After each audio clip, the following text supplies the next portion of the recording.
तेणु आज रुक्मिणी रजवती होती जानी समस्ते समस्त को आज हरिद्रा पानी रे स्नान करे दौरान समस्त को हरिद्रा लेपि दौरान समस्त मुहर टिके टिके हलदी बोली दौरान एमती कि जेते जेते मुनि ऋषि मैंने आसी समस्ते आज हरिद्रा जल को सिंचन करुँच आज खुशीर आनंदर लहरी खेली जाइए समय पचारुंट आज श्रीकृष्ण हे मुनि दुर्वासा ये जो आज जो बार बैशाख मास शुक्ल पक्ष सप्तमी तिथि तेणु आपण तो होती ज्ञानी आपण तो होती ज्योतिर्विद तेणु आपण को तो सबू जना तेणु ये जो जोगरे आज रजवती होती रुक्मिणी तार शुभाशुभ फलाफल विषय टिके जानापी इच्छा प्रकाश करुच्ची मते कही दियो यार शुभाशुभटा कौन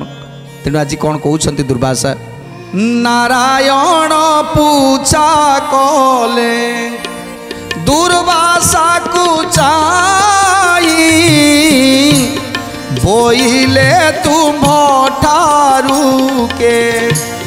पंडित जे नाई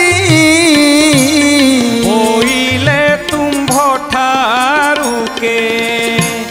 पंडित जे नाही बोइले तुम ठारू जे रुक्मिणी देवी करज चक्र कुह फेरी तहु दुर्वासा टारू खड़ी गटी काढ़ी तहु दुर्वासा टारू खड़ी गटी काढ़ी तहु दुर्वासा टारू। आज बैशाख शुक्ल सप्तमी गुरुवार रे रजवती होती रुक्मिणी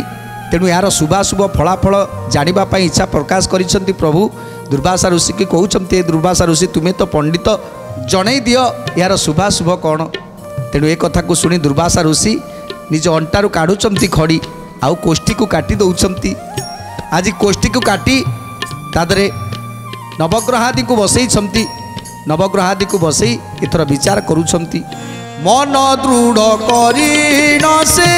काटिबार कठी मेषरे आदित्य पुनि भूषरे सुक्रटी मेषरे आदित्य पुनि वृषरे सुक्रटी मेषरे आदित्य पुनि वृषरे सुक्रटी कुंभरे शनि सरजे राहु ग्रह बेनी ए सन ग्रह चक्र को काटी महामुनि ए सने ग्रह चक्र को काटी महामुनि ए सन ग्रह चक्र को काटी महामुनि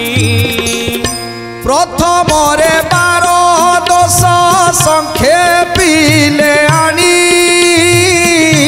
बदयंती महामुनि सुन चक्र पाणी बदयंती महामुनि सुन चक्र पाणी बदयंती महामुनि सुन चक्र पाणी। तेणु आज कोष्ठी को काटी देइछंती दुर्वासा ऋषि कोष्ठी रे आज नवग्रहादि को बसई राशि किए कौ लग्न रे रही ये सब कथा को आज विचार करुछंती 12 दोषरु आरंभ कले जे कौ बार रे रजवती हेले कौन हुए आज दुर्वासा ऋषि गोटी गोटी करी वर्णना करी कहउछंती